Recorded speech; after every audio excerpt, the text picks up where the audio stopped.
Une soirée placée sous le signe de la sororité. Invitées pour récompenser les films et les œuvres les plus féministes de l'année, de nombreuses personnalités se sont réunies jeudi 7 février à Neuilly-sur-Seine pour profiter d'un moment qui mettait à l'honneur les femmes.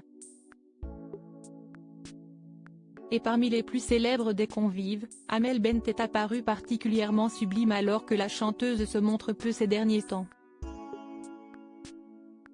Pour honorer les femmes, elle s'était mise sur son 31.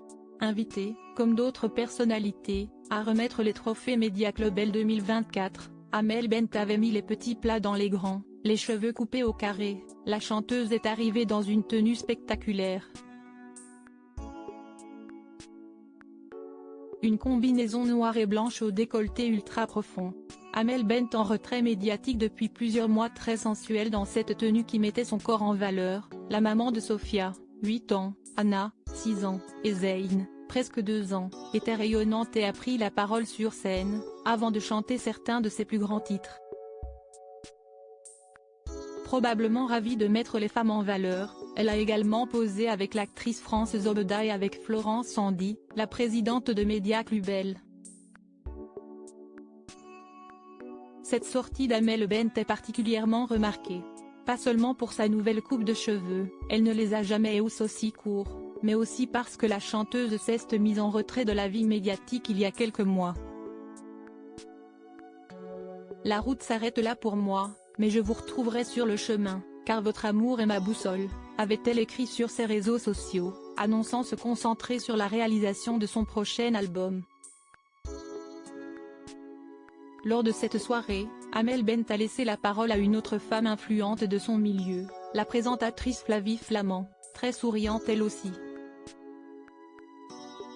Quelques semaines après avoir fait le buzz avec une réponse plutôt osée, et complètement déshabillée, à ses haters, l'ex-animatrice de Star à domicile avait cette fois choisi une tenue plus complète.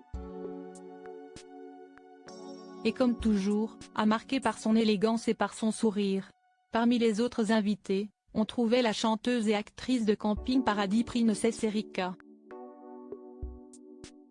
Rayonnante dans sa robe bleue, la jeune femme, plutôt discrète dans ce genre d'événement en général, a profité de la soirée pour remonter sur scène avec sa guitare et offrir un véritable show au public, dans lequel se trouvaient deux femmes qui ont marqué l'année cinématographique. Une ministre et une réalisatrice primée, Vanessa Springora et Vanessa Filiou, avaient en effet fait le déplacement. Respectivement autrice, et victime, et réalisatrice du consentement, qui parle de l'emprise de l'auteur pédophile Gabriel Matzneff sur des très jeunes filles, les deux femmes n'avaient pas volé leur place dans cette soirée très féministe, loin de là. Nadia Fares, très chic dans sa tenue noire, a posé avec Nathalie Marchak, la réalisatrice de la série Les Siffleurs, dans laquelle elle jouera l'un des premiers rôles.